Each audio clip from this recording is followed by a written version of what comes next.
I remember when one could put a job ad in a newspaper, and within a week, we'd have close to 300 applications. And that was for a minimum wage job. Today, the reality is much different. I know I'm probably preaching to the choir, but really, today we have to start thinking differently about how we recruit and try to figure out different ways of being able to do it more effectively. And that's what we're going to be talking about today on Marc Haine Live.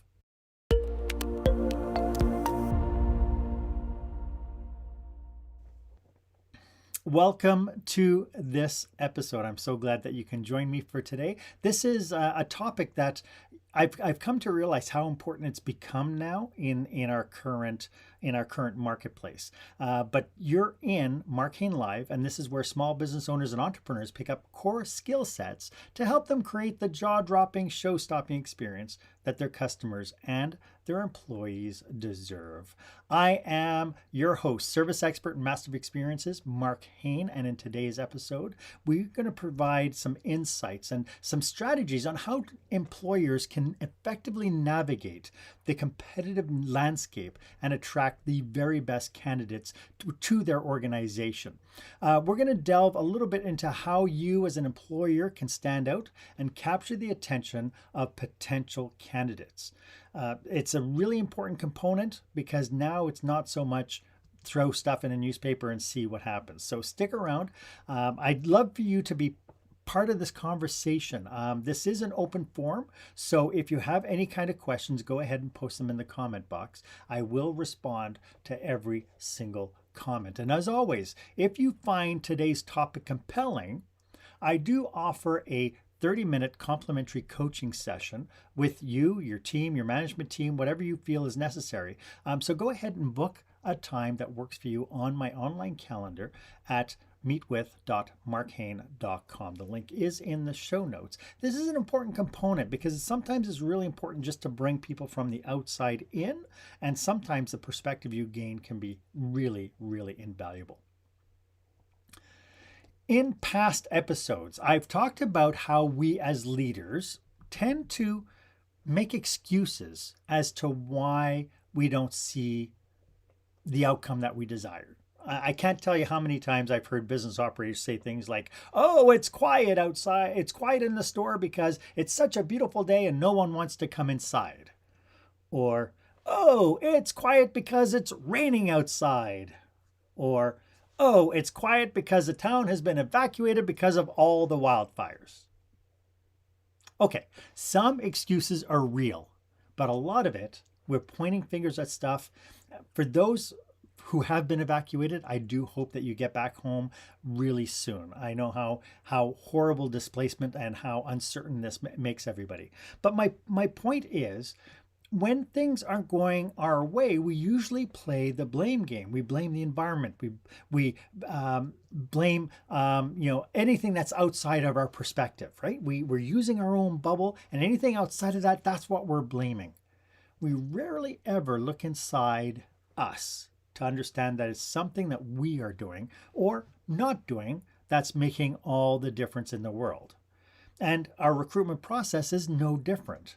So I would like to know from you our question of the day.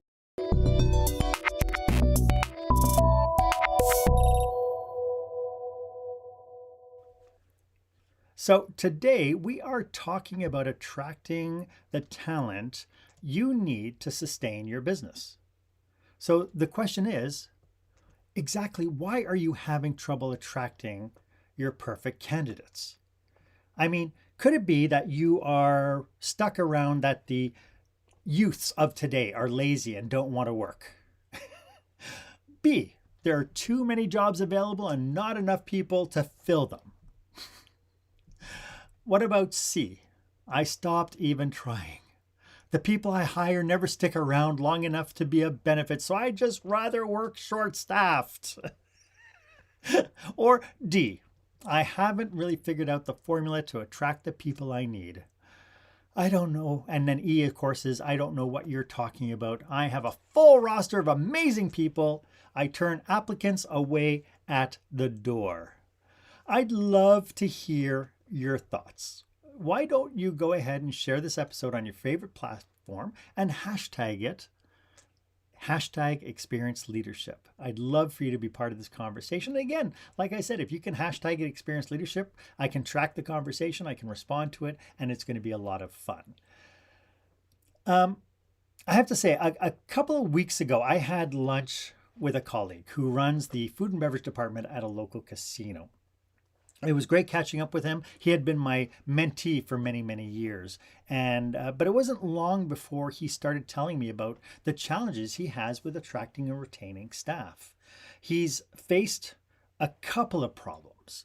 One is that at one point he was so desperate for staff, he hired virtually anybody, just to get the bodies in the room to alleviate some of the pressure. Needless to say, that caused him a ton of issues. The second problem he faced was that when he managed to make the perfect hire, they didn't stay. I mean, they were surrounded by people who shouldn't have been hired in the first place. And there was an incongruency between what they perceived they were stepping into and what the actual culture was like. I really did like that he did not blame outside forces. He knows that this was a problem he was in control of, and only he could provide the solution. In today's competitive market, employers face the challenge of attracting the best talent to their organization. And it shouldn't be, oh, let me just hire the best of the worst. And honestly, from all the research I've been doing, all the different businesses I've been talking to, this is industry agnostic. I do know that when I was in hospitality, I used to look at hospitality and go, oh my goodness, I can't believe we have all this problem in hospitality. And then when I got to work in economic development and I got exposure to different businesses, I realized that all the issues we saw in hospitality, all these other businesses were seeing exactly the same thing. So, part of the veil that needs to be lifted is for you to think that this is just happening to you. It's not. It's happening to everybody. But really, the success of any company really depends on the caliber of the employees. And thus, it's crucial for employers to implement effective strategies to entice top job candidates. So today, I wanted to put a different spin on what it might look like. I'm going to outline some essential steps that I think employers should take to attract the most qualified individuals and to stand out in their marketplace. I have a sneaking suspicion if we can change the lens by which we view recruitment, we could shake things up a little bit. But before we dive in, I encourage you to check out the episode, The Problem with Prospects, that I did probably about a year and a half ago on this channel. Because believe it or not, in today's marketplace, we have to start applying the thinking we use for client acquisition towards employee attraction. So the very first step today is understand the needs and expectations of your job seekers. Now, I know you're looking at me going, wait a minute. I'm the employer. Don't they need to fulfill my expectations? Well, yes. But as I mentioned, we must start looking at our employee attraction like a customer attraction process. In the quest to attract top job candidates, it is really essential that we start using our ability to gain a deeper understanding of the needs and expectations of the job seekers. What is it they want? Too many times we're so focused on what we want that we stop looking at what it is the candidates coming in want. I think that by aligning recruitment strategies with the needs that the job seekers have, employers can create a compelling proposition that stands out in the competitive job market. But here's a few things that we need to consider. Number one, we have to consider work-life balance. Job seekers increasingly prioritize a healthy work-life balance. They today are seeking opportunities that allow them to excel in their career while maintaining personal well-being. In fact, when you take a look at the numbers of people who are quitting their jobs people are quitting their jobs not because they're getting more money somewhere else, but because the job that they're going to be going into looks like it is going to fulfill their needs at a deeper level. And a lot of that is this idea of personal well-being. So I think the top employers really emphasize that their commitment to work-life balance, and they offer flexible work arrangements, they offer telecommuting options and wellness programs. And again, if it's a good culture, they're going to have a system to make sure that employees are willing to take up wellness programs. I think if we can highlight these benefits in job postings and during interviews to attract the candidates who value the work-life balance or even a smoother work-life integration, I think the minute you start talking that language, people are going to start stepping up and taking notice. And it's more than just having a disclaimer at the bottom of the job ad. We support wellness in our workplace. I think it goes much, much deeper than that. And I think we can leverage some of the content that we'll talk about today. Number 2 is career growth opportunities. Job seekers aspire to work, at least some of them. They aspire to work for organizations that provide avenues for growth and advancement. They seek companies that invest in employee development, offer training programs, and provide clear career progression paths. I know that this is challenging, but there's that age-old question: what happens if I train them and they leave? Well, what happens if you don't train them and they stay? In today's marketplace, I really think we as leaders need to start looking at our businesses as stepping stones for our employees, as a training ground for people's future. I believe if we take on the mindset that we leave a legacy on each of our employees, their future success, I think that we start gaining a reputation, and that kind of talk will reinforce the kind of employer that you are. I think all too often we're too focused on, I need these skill sets for my business, and I'm just going to put people through that. But until we start looking at what is it we can do to help our employees grow and really understand what it is they want, I think that we're going to be challenged. I think employers should really showcase their commitment to professional growth and highlight success stories of employees who have advanced within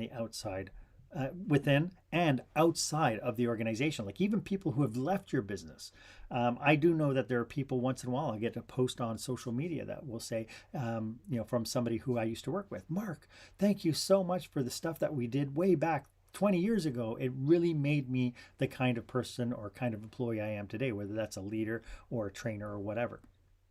And I think that legacy, that reputation really will support your long-term goals.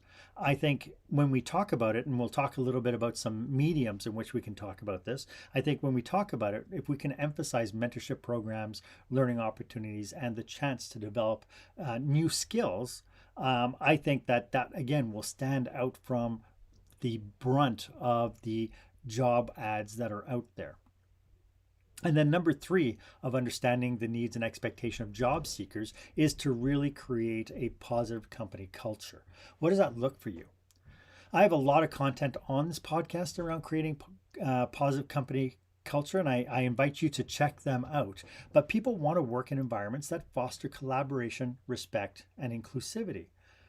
Employers, really good ones, really emphasize that their company culture stands out from the rest. And by sharing stories and making sure that those stories reflect the values that they have, I think are the key.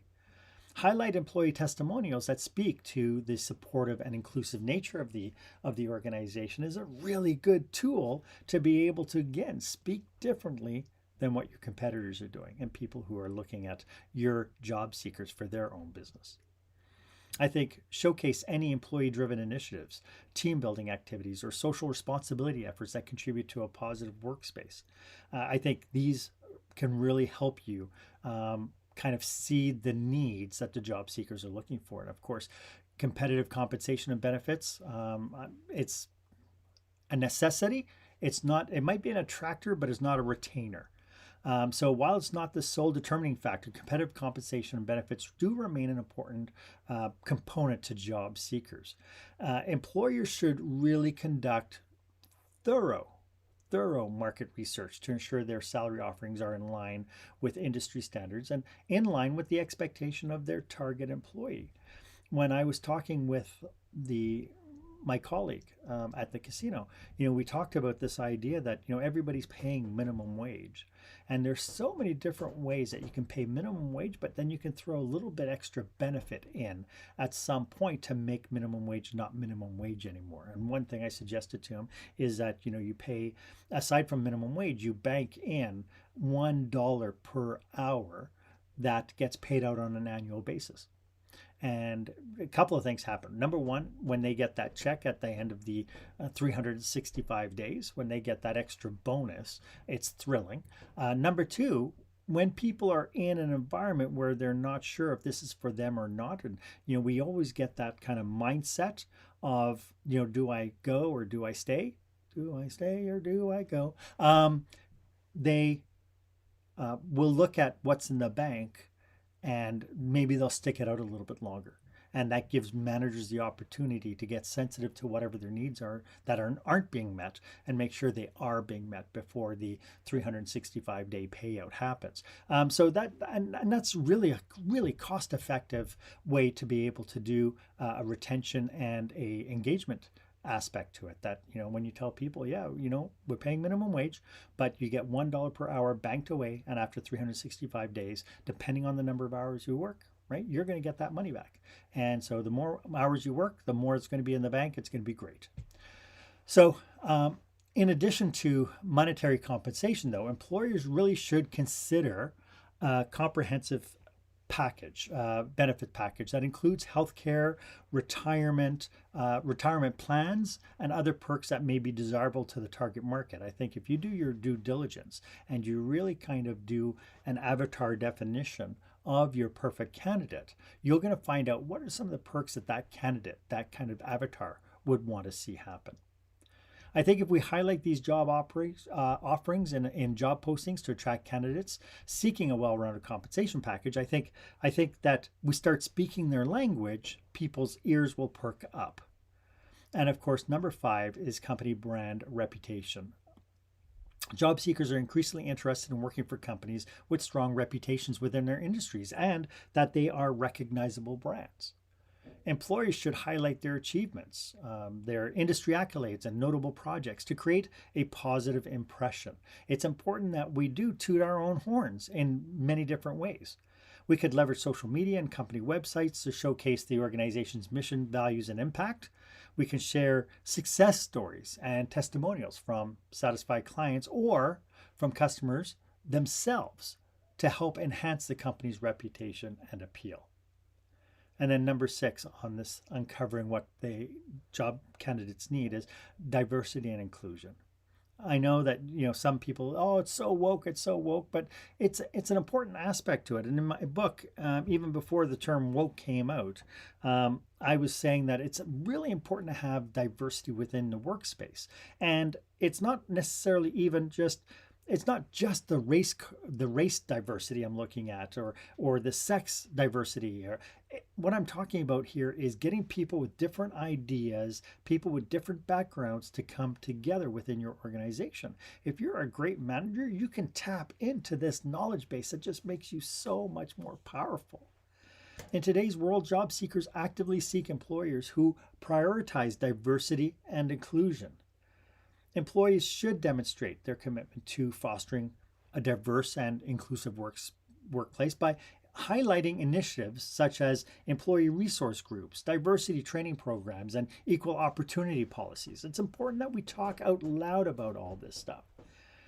Emphasize the importance of diversity in the job posting and showcase any recognition or awards received for diversity efforts. The more that we could do is stand up to say we are the good guys, the better off we're going to be.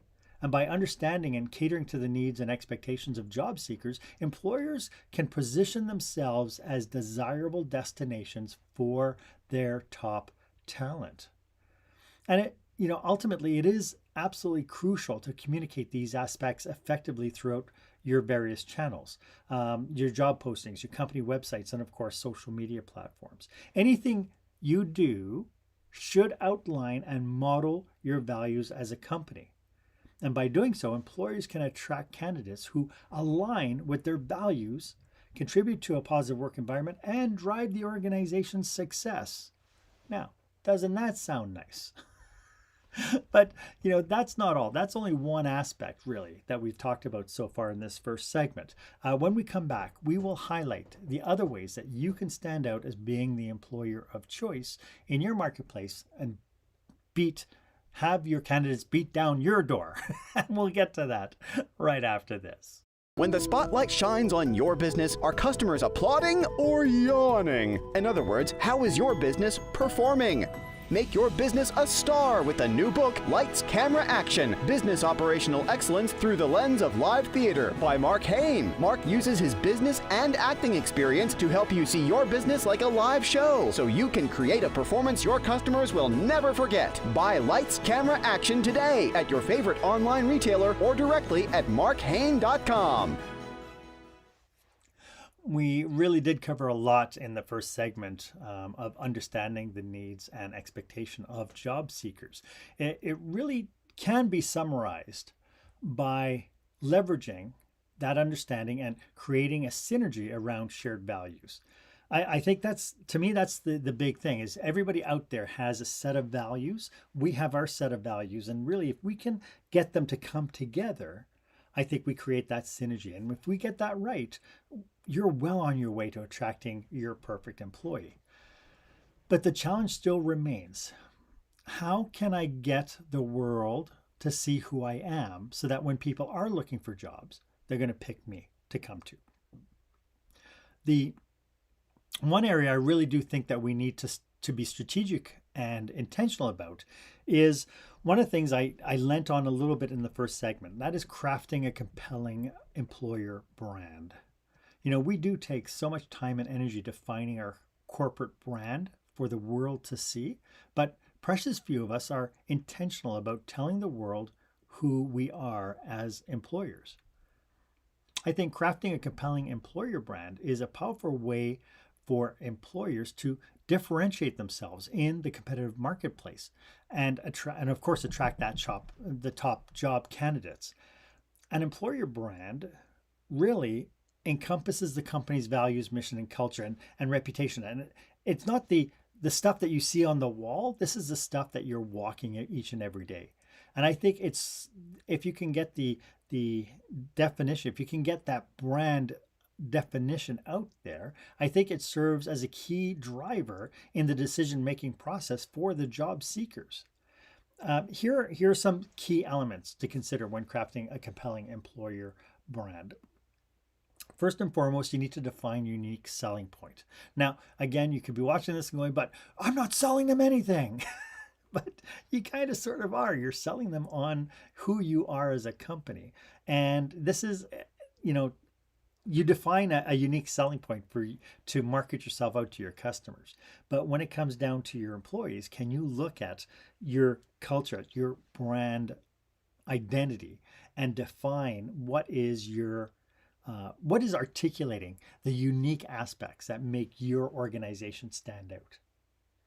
It could be your innovative work environment, your commitment to sustainability, or that you have a collaborative company culture. Keep in mind that whatever you talk about, you're going to have to prove it. That means, you're going to have to go on to things like Glassdoor or Indeed and look at the reviews that past employees have said about your organization, because you have to be ready to defend that. If you say that you are a collaborative work environment and all the Glassdoor reviews or the Indeed reviews are slamming you because you shut people down, well, then you have a major uphill battle.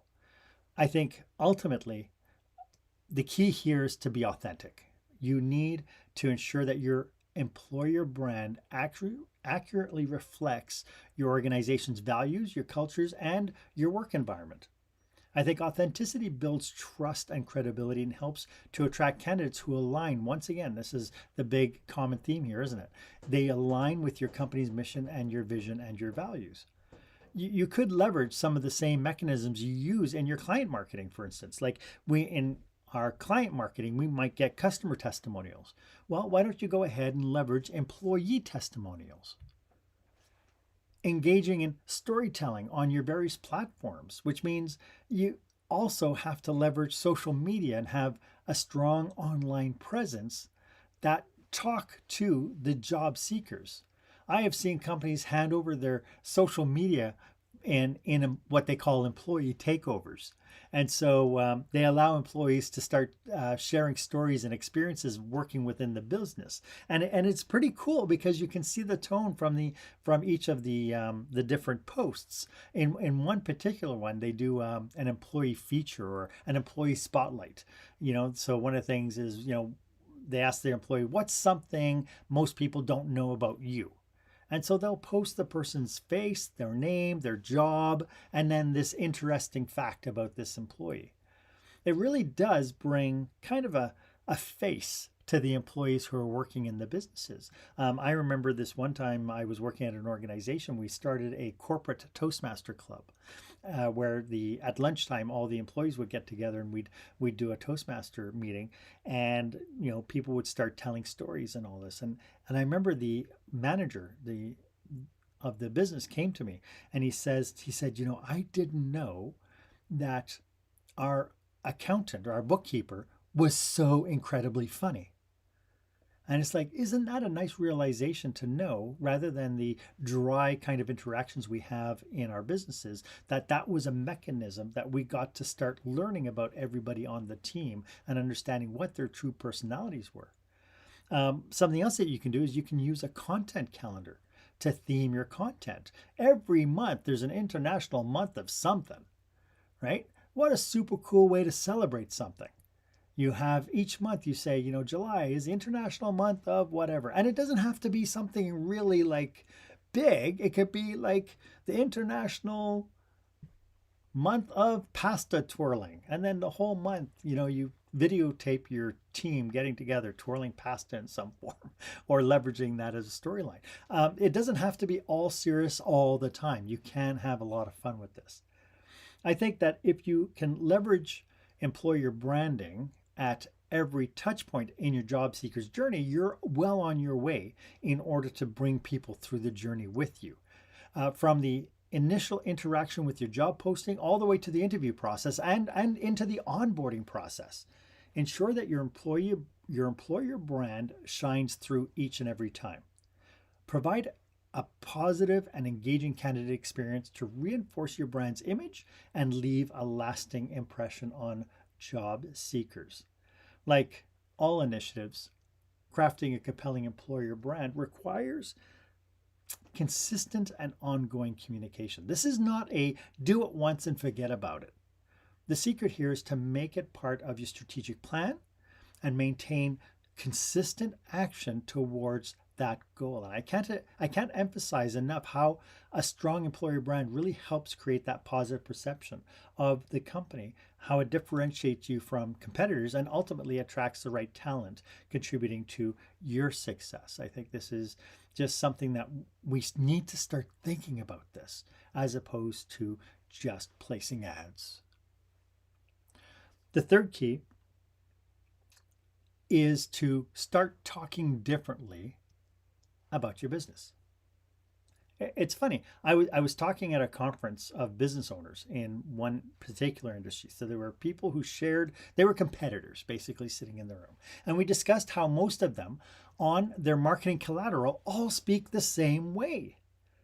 Like if you go from one website to the other, they all have that same, what Gary Maxwell calls category language. Also, one of my interviews on this podcast, check it out. The big question I posed to them was, if you're all saying the same thing, what is your differentiator? And really, at the end of the day, they had to step up and say, our only differentiator is price. But does it have to be? Because I pose that to you now. If you are talking to job seekers the way that everyone else is doing it, you and them will get lost in the shuffle. So how about, for instance, thinking differently about your job postings? Why don't you have an employee draft a job posting and put it out there. Have fun with it. Or have a customer come out and write a job posting. How different would that look to a prospect? And again, the more fun you have with this, my goodness, the more it's going to stand out. I think if you can showcase your company culture in everything you do, make sure you are really openly sharing your values. And please don't pretend. Don't pretend. I think openly sharing your values will get you a lot of traction. So I want to talk a little bit about some cautionaries, and we'll get to that right after this. When you're delivering an important speech to a huge audience, it's easy to lose your place or go way over time. Give yourself an advantage with the Pro Speaker Presentation Speech Timer app. No more checking your watch or calling for time. The Pro Speaker Presentation Speech Timer app keeps you on track with easy-to-see timers, even changing color for visual prompts during your speech. And you can set audio cues to practice or set it to vibrate so you don't even have to look. Be the pro you know you are. Download the app at speakerpresentationtimer.com. As you can tell, I am super passionate about serving business owners and managers just like you. If you're tuning into this and you're thinking, good golly, Mark, I need to train my leaders, or I need your help. If you are planning a leadership retreat or a conference and you think that this could be valuable, feel free to reach out for a quick discovery call. If there's anything I can do for your leadership retreat, for your conference, I can create a catered package that serves just you and your organization alone. My contact info is in the show notes. It's the one marked meetwith.marchaine.com. And look, if this is resonating with you, I really think if you take today's episode to heart, your big takeaway today should be, don't neglect your employer branding. If you truly don't know what it is, please do reach out and ask for help. You cannot keep doing the same thing over and over again and expecting a different result. I think it's important that we start taking this idea and saying to our team, how can we define and reflect an employer brand? Because the minute you start doing that, it'll change everything you do as far as your attraction and retention programs are concerned. I think the other cautionary here is beware of overlooking diversity and inclusion. I believe fairness should be a driving value in any organization. And this is one area that if you don't walk the talk, people will call you out on it. Honest to goodness. And then finally, I think it's important to avoid neglecting the candidate experience. The candidate's impression of your organization starts the moment they engage with your recruitment process. Again, do check out that episode, The Problem with Prospects. In my book in chapter 18, I talk about the employee journey, and people have different needs at different milestones. And I think if you can start looking at your candidate journey from the time that something resonates with them to the time that they come in for the interview to the time, hopefully, that they're so great, you're going to want to onboard them. What is it that they need? And keep in mind that onboarding process really, again, that's why I named my keynote go from onboarding to forever boarding. That process should never, ever stop. I think it's really important that you ensure that the application process from beginning to end is smooth. I can tell you that there have been people that I've talked to about who are applying for jobs, and they go online and they go through the job listing. They have to upload their resume, but then the very next thing is a survey style questionnaire comes up, and then they have to fill in all the details and correct all the details that the AI picked out of the resume, and they had to correct it, and it takes so long to do it. And it's like there's got to be a smoother way to be able to do this, and it's also essential that the communication that you have is timely and transparent. Again, I think it's great when somebody says, hey, ABC company, they send out an email, says, thank you so much for applying for the position. You will be contacted if you get shortlisted, something along those lines. I really appreciate it when they actually send out an email after the fact that says, Dear John, thank you so much. As we mentioned, we went through, we have hired the candidate that we're going to be working with. Just to let them know that the door is closed and that they can move on. I think that's a cool way of acknowledging the fact that somebody special applied to you and you're treating them back in response with respect and with kindness as well. I think if the candidates feel valued throughout their entire hiring journey, I think that regardless of the outcome, your reputation will build and trust will build in you. And so when these people turn around and say, I wish I could work for ABC company, they were really great to deal with. And, maybe one day I'll be able to work with them. But they're telling people about it. Again, if you are challenged with any of this, please do reach out. I can take you through the journey mapping process with you and your team. I have this beautiful exercise that I can take you through that we can really design each of the job seekers' touch points so that each step that they take with you affirms that you are the company that they want to work for. As I wrap up, I know we are in challenging times when it comes to hiring the best talent. But I also know that according to a recent Gallup poll, that 51% of the working population right now says that now is the perfect time to change jobs. So imagine for a second that you put out your posting out there. You have people, over 60% of the workforce right now is disengaged. So you put out something that's rather special, rather unique to you, reflecting your values. These people are on your doorstep. And I believe that if you come this far with me today, that we've uncovered some really unique ways that you can step out of the noise and get noticed by the people who would be perfect for you. Let me know what you think in the comment box. I'd love to get your ideas. I hope that this was helpful for you. If you have any questions about today's topic or you'd like to brainstorm some aspects of your business, again, feel free to book a complimentary, no sales, this is all about you, complimentary session. I live to serve. And so if there's anything I can do to help you, please book 30 minutes on my calendar. I'd love to connect with you. And please, if you did enjoy this episode, please feel free to subscribe to the podcast and share this episode with your network. Honest to goodness, that's the best way to do it. I am a firm believer that knowledge is power, but knowledge is power only if it is shared. I hope that this makes sense to you. I hope that you've enjoyed this episode. Even bigger, if you can let me know if this resonated with you and apply these concepts, I have a sneaking suspicion that you will become the employer of choice that you want to be. Thank you for joining me today. My name is Marc Haine.